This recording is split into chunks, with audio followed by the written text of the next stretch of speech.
Cium lah.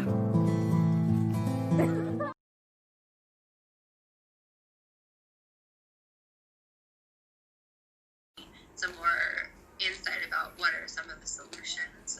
Can we support certain policies that may enhance biodiversity, or how do we understand even the products that we're choosing to buy at the supermarket? Are some of those contributing to land use change that may be driving risk at a human-animal interface? These kinds of things, being able to really make sure that we're including that bigger picture. And so I'm, again, really grateful to the scientists, present company included, that I've spoken with about these issues. So let's see, I've totally lost track of time here, but I think I have maybe just one more minute to just kind of, in case this was useful, I thought that I would perhaps just give a brief overview from my side of the interview chair, what I'm thinking when I'm interviewing an expert, in case, and I'd be happy to, if any scientists have any feedback for me about my interviewing, then that would be certainly well accepted. But one of the things that I'm always really interested in when I'm speaking with a scientist or an expert is the process of how you're uncovering what you uncover.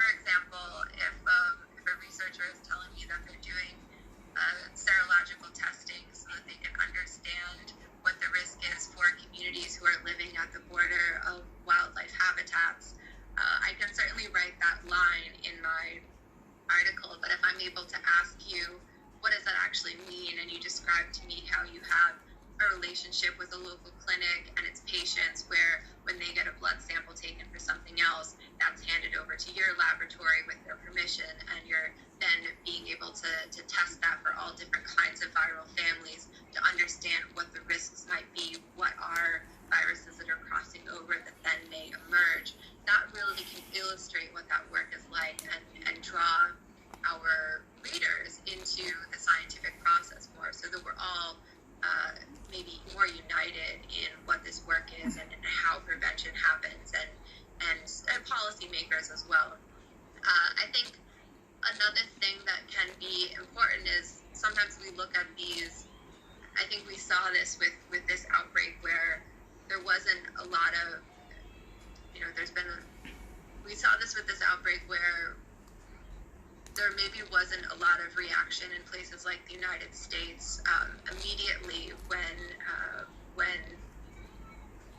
well, I should say kind of the expert commentary is that there wasn't a lot of really fast reaction when the outbreak was happening in China. What kind of preparation needs to be taken in the United States? Do we see this as something that's just happening far away from us? But if we're also able to draw in local examples, like I'm from the northeast of the United States, and so Lyme disease is a really big problem where I'm from, which comes from ticks. And I only in the course of my reporting on this topic learned that land use change in the US, where there was a lot of forests that were cleared and biodiversity destroyed, and then forests were replanted as they were changing into a more suburban landscape, that helps to drive the number of deer and the number of deer ticks which spread Lyme disease in that region. So being able to connect into how this really shows up in different communities is also, I think, an important way for us to understand how this affects everyone, and how there's communities, how we can all think about it on a local level as well. Another one is just an example or an illustration that really gets to the heart of it. And I think with One Health, something like rabies, and maybe this is sort of a textbook example, and it's certainly perhaps an oversimplification, but just something so straightforward, like if you have a dog that bites a person and they get rabies, and then that person is treated in a hospital, but no one is speaking to the veterinarian about what's happening with that dog, then it can just keep happening again. And so that's a really straightforward way that I can describe to a reader, why is it important for people to communicate across disciplines. So I guess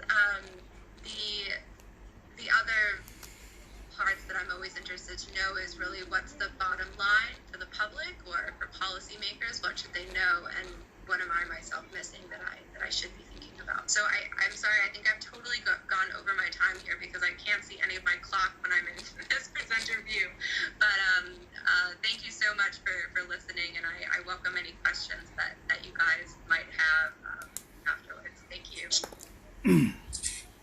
Thank you so much, Simone. That was very, very interesting and so great to see like different views and the consumers of views and this current pandemic, especially when people have nothing else better to do but stuck at home. There's a lot of information coming in, and you get like you have to struggle to see these multiple sources of news and trying to find ethical and balanced reports is something of a great challenge. How do you differentiate news and quasi-news? Because all the information don't just get retained, and apparently a lot of people have a lot of time to make up news. So yeah, it's a big struggle. So, Simone, if you have a chance, in the chat box, there's some questions for you. Maybe you can think about that while we move on to the next presentation. Before we go to the next presenter, we have two fresh questions for you guys, and please go ahead and spend a minute on that. Thank you.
Admin, if you're ready, we can have the poll results.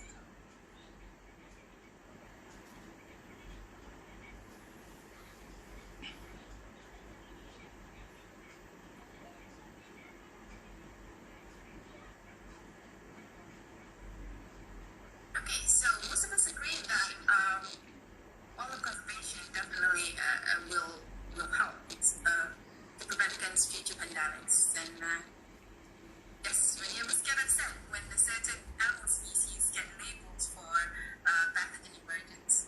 So with that kind of introduction, I would like to introduce you to the next speaker, Prof. Dato Muhammad Abdullah.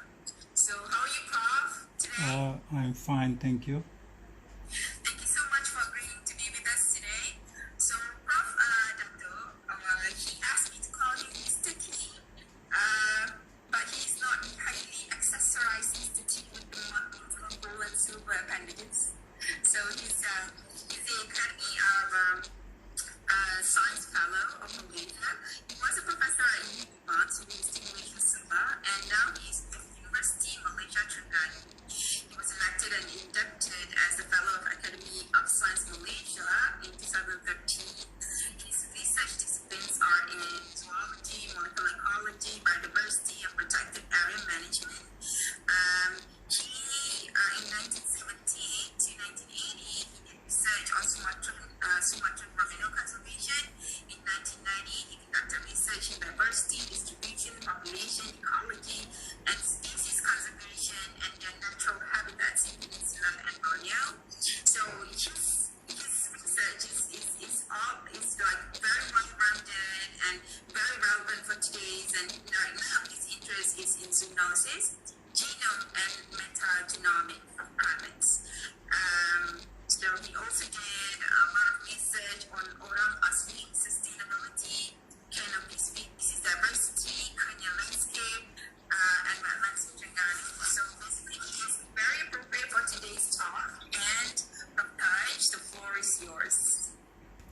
Terima kasih Prof. Latifah. Good morning everybody. I'm asking the administration to put up the slide because I'm on 3G and it will be a lot of interruption from my side.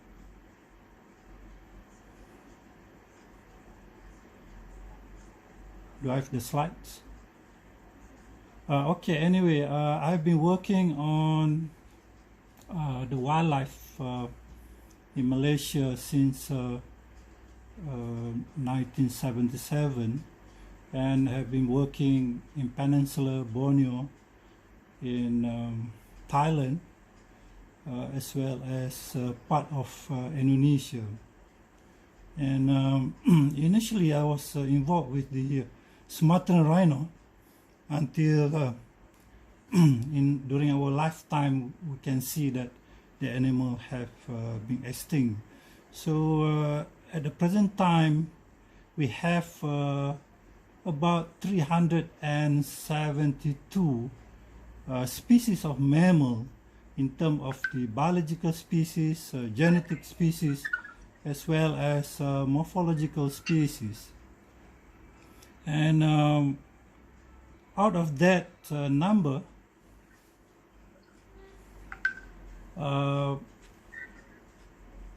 you have 70 species are endangered and 2 species are already extinct. There is the Sumatran rhino and the Javan rhino. Then after a while we moved into working with the genetics, and there we discovered a lot of cryptic species that if you put in your hand it looks similar, but when you do the DNA sequencing it might be 10% genetic divergent. So it's a lot of problem to those people working in the field, because the books doesn't really tell you what is actually what. For instance, if you are working on the small mammal or on the bats, it might look alike, but actually there are more than one species within the species complex. And people are still describing new species from the morphological point of view as well as from the genetic point of view. And then we move on working on the primates. We got some grants from MGRC and as well as from internal grant from the University of Malaysia, Sarawak. And during that time, we have various students working on the small mammal as well as on primates, various species of primates. I think that previously Dr. Jaya Raj was working on the bats, genetics of the bats. Dr. Jeffrin was working on the genetics of primates. Not either sequenced the whole genome of Nasalis lovatus, and we have Dr. Taya working on leptospirosis. We also collaborate with the other people in the other faculty, Professor Laila Sood, as well as in IMR we were collaborating with Dr. Mariana. Then, of course, I was fortunate to work with the late Lim Boliat, who have given us a lot of idea what to work on and where to find those animals and so on. And during that process, we work on the bacteria. And can I have the slides on the hypothetical next?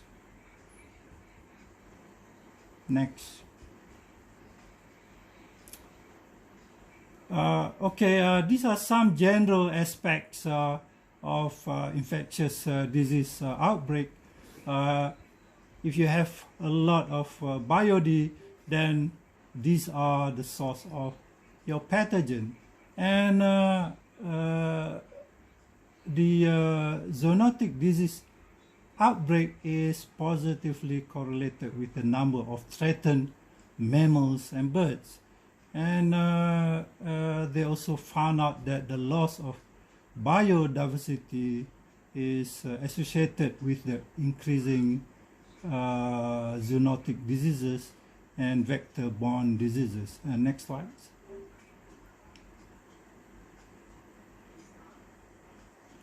Okay, I think John have explained about this. When you have habitat, you have the bed reservoir, as well as the intermediate host, as well as sometimes in the host you have a lot of other things. The parasites, you have blood parasites, you have internal parasite, you have the external parasite, and also you have mosquito who can fly around and bites a human at the forest edges. Next. So one student, Dr. Chong Yiling, was working on E. coli, and we have very interesting observation at Near Cave National Park. Apparently, the E. coli loading was very high in the insect beds. But when she worked in the in Bako National Park, the fruit beds have high loading of E. coli. The differences is because of different ecosystem that they are living in. The insect bed are feeding on contaminated arthropod and also contaminated water, and then these animals or the birds sometimes being in contact with human might be hunting for them, and some I know some of the beds been consumed by the local community. Next.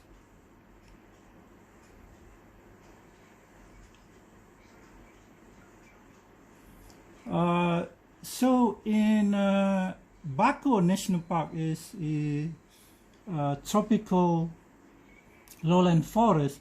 You have lots of fruit-eating bats, but then the E. coli load is very high compared to the insect-feeding bats.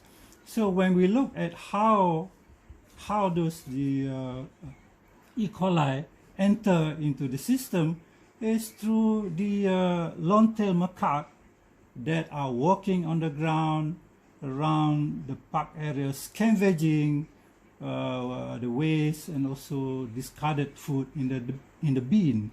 And then the same long-tailed macaque would climb the tree and would be touching, feeding on the fruit bunches, and in that process the fruits would be contaminated. Then at night the fruit bats would come out and ingesting all those contaminated figs. So that's the process of how you have various hosts that bring your pathogen into the system. Next.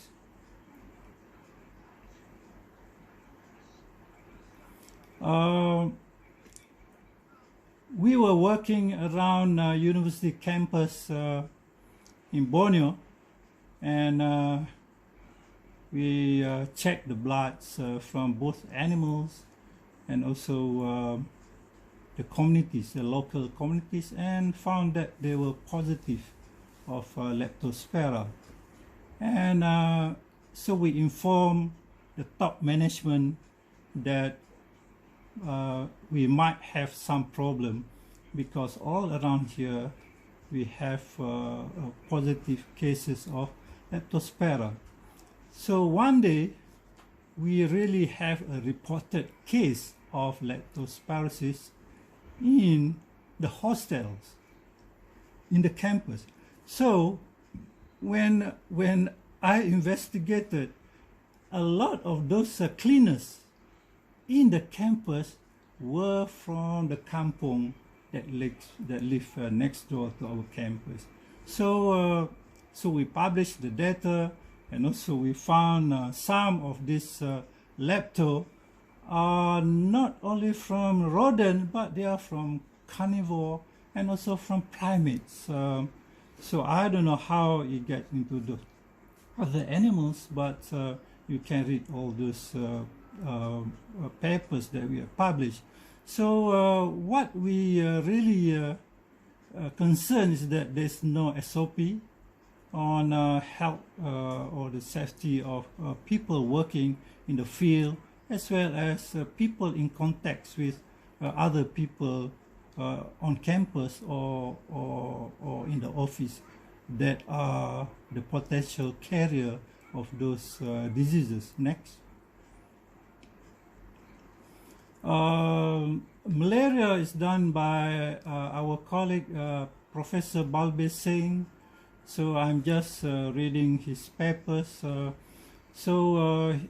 think their group was working in deep forests, and they were logging the forest for commercial timber.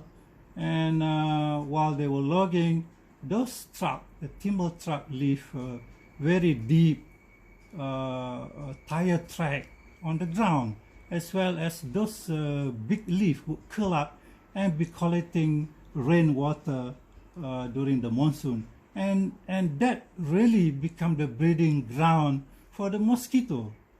And the fact that the tropical rainforest had been disturbed, it pushed away the animal to go closer to the villages for shelter, for food, and so on. And apparently a lot of these animals are long-tailed macaque, and this is where I think Professor Balbir Singh discovered that Plasmodium nosai in long-tailed macaque jump from animal into human. So the other problem was that the doctors were not trained to detect Plasmodium nosai. So they were prescribing the normal malaria medicine, which would not be effective for those people who got malaria. So I think this is well reported in the journal by Professor Balbir's group. Next.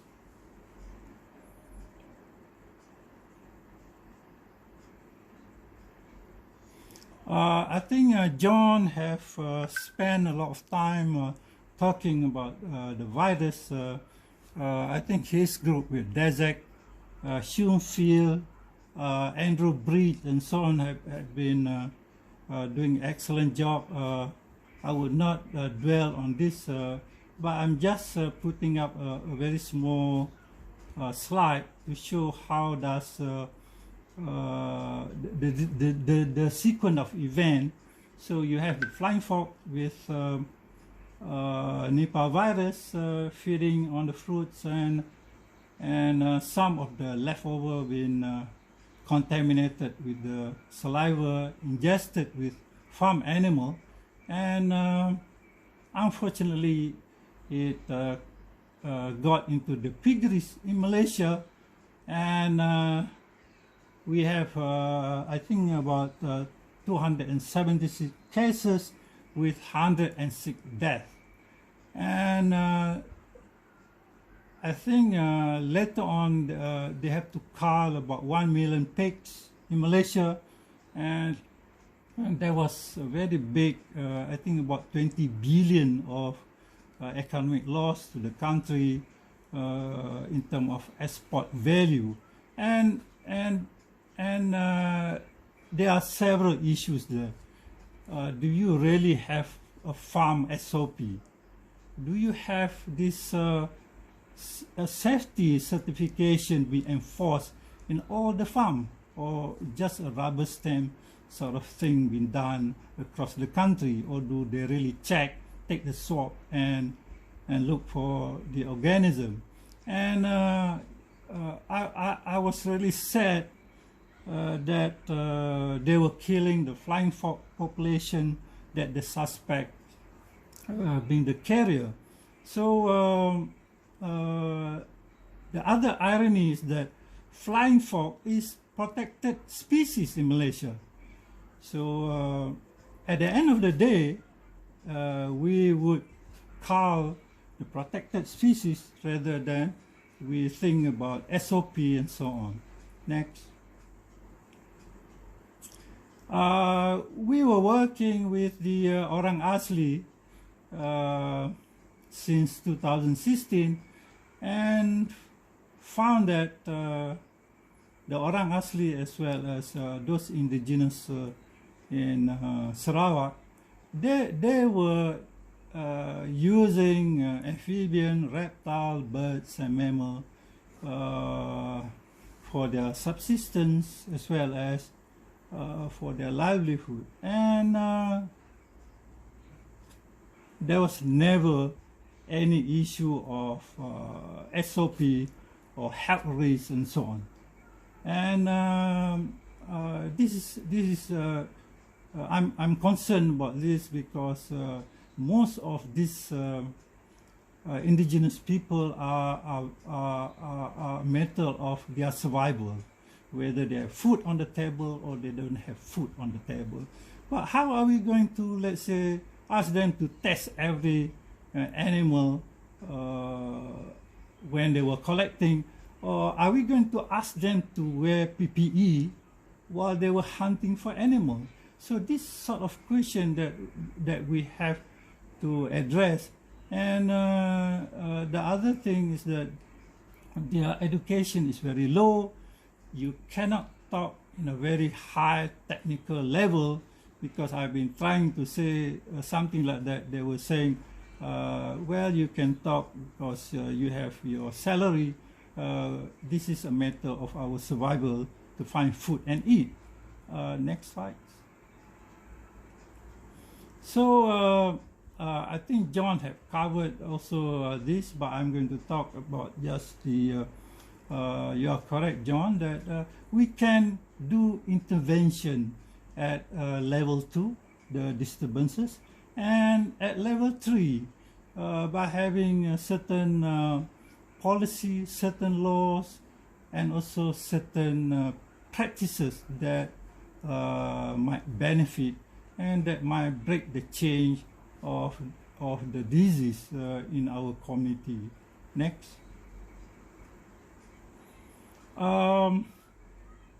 Yeah, the two previous speakers have also mentioned about this, but in Malaysia, I think there are a lot of groups working in silo. So I'm not particularly working on infectious disease, but because I'm working on mammal, I have to work something about certain disease and find out how they are connected to science as well as to the local people. So the biggest problem I was facing that point of time was to have sustainable financing. So at one point of time, we presented our proposal to the Minister of Education, to the Director General of Higher Learning, and to everybody. And at the end of the day, they say, sorry Taj, your work is not useful at this point of time.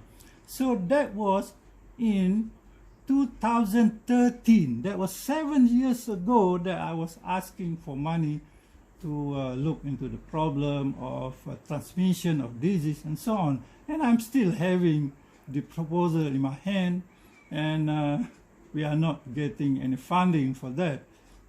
We also tried to set up a biosafety lab level 2+. That also we cannot do because they say, well, you don't have money we don't have money, and you don't need that because you are a zoologist. So what can I do about that? Then I feel those people working in the wildlife disease surveillance, they should have properly trained biologists, virologists, and zoologists. It must be at higher level degree. You can't have a bachelor degree student then working in the high profile research. You need a better person with better concept theories and way of doing things. We need somebody to communicate. Scientists are the lousiest person to communicate. They cannot communicate. You need somebody, you need a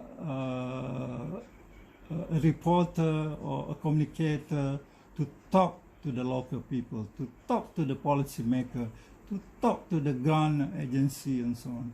So I think for the future we also need to look at our law. There are a lot of species that are being protected, but we are killing them. And I think the wildlife department should advise on that. And with that, thank you very much, Prof. Latifah.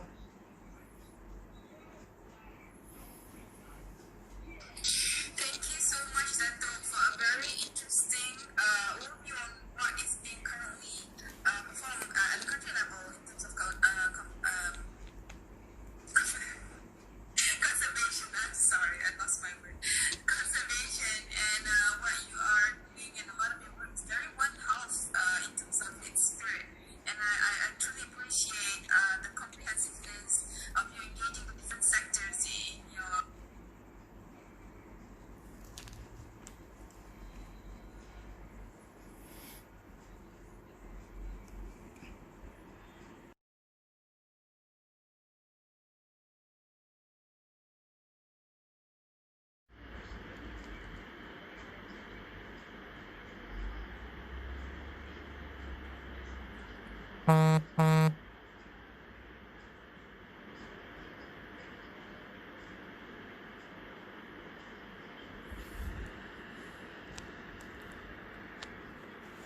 allows people to understand those connections from a very personal standpoint. And I think perhaps the world, is experiencing that now with COVID-19. And so I wanted to use my time this morning to start off with if it's remote, if it's deep in the forest, then that pathogen, if it's able to spread from person to person, will cause an outbreak, and it will spread through the population until it exhausts the available susceptible people. People either die or they survive, and then the pathogen runs out of people to infect, and it goes away. So you get these short bursts.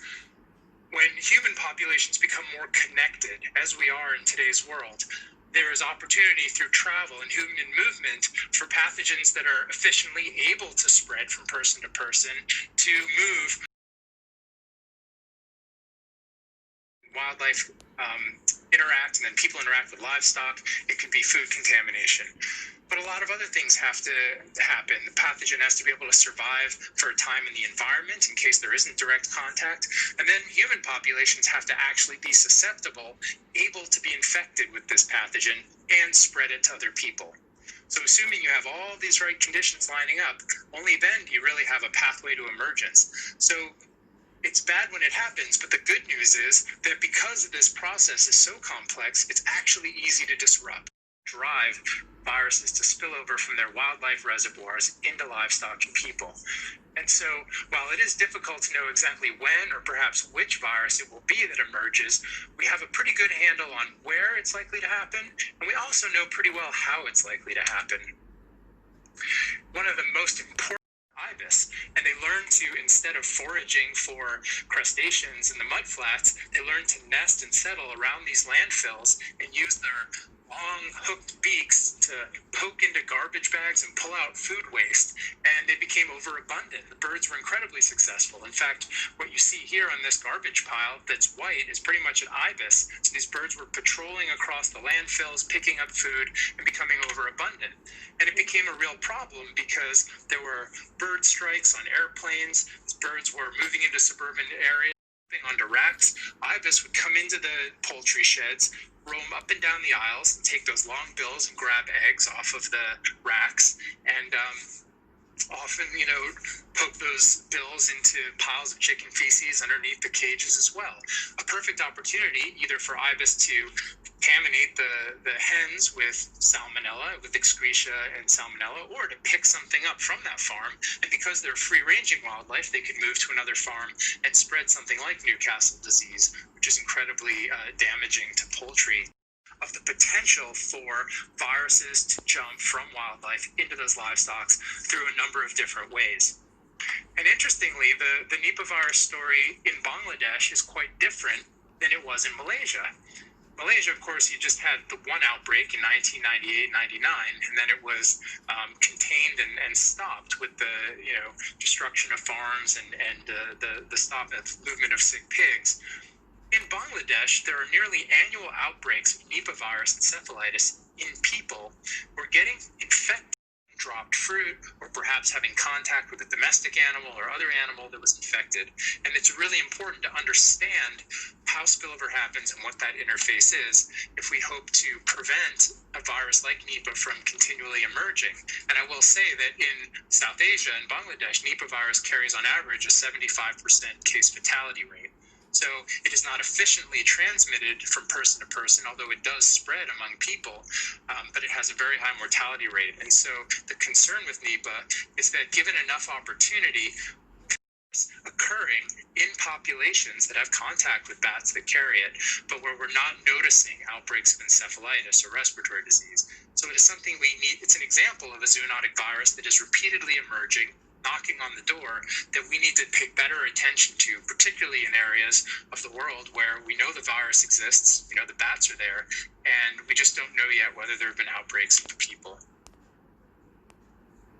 Now, shifting from wildlife provisioning, let's talk a little bit about wildlife trade, because it's relevant to the discussion now about COVID. And it was a family of bats called horseshoe bats, or rhinolophus bats, that are common throughout southern China into Southeast Asia. And in fact, this family of bats extends all the way to Eastern Europe. So it's a very common and abundant small insectivorous bat.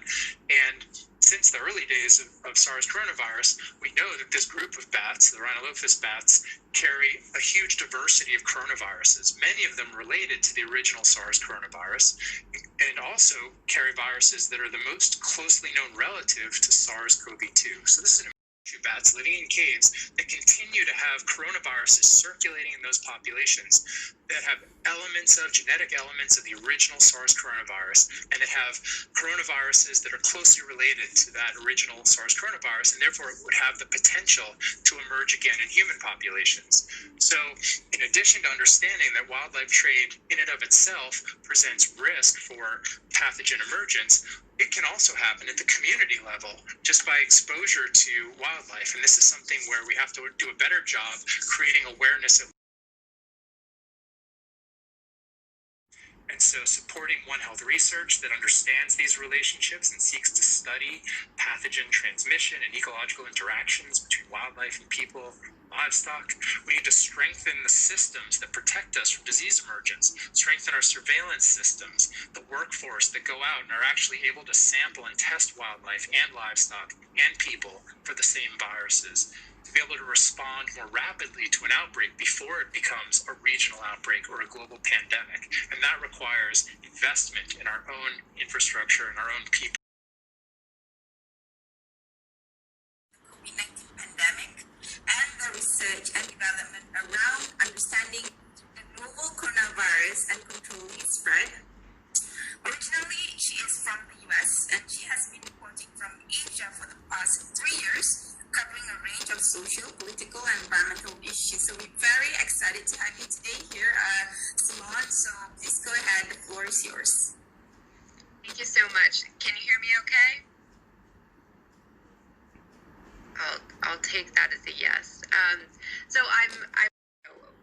what we actually did to start putting the story together. And so there's a few different levels and elements of reporting that are going on at this time when we're all scrambling to figure out what's happening. So the first, as I think we probably all remember, is December 30th. There was information that was coming out from originally shared in a group chat of doctors and other medical professionals with a warning that there had been a patient at a local hospital who had a virus that was similar to SARS. In this, there are a lot of cultural and socioeconomic contexts that should be considered. For example, with an international ban on wildlife trade, and Dr. Epstein alluded to this as well, what about communities where livelihoods are linked to wildlife trade? Is there a government support system that will help those people transition into another kind of wage earning, or is this just going to drive that trade underground potentially? So that with the conversation, social media conversation, and media, of course, needing to engage this around the pandemic with conspiracy theories and racism and fake news. And this picture on the left here, you may recognize, was a video that went viral of a woman eating a bat soup.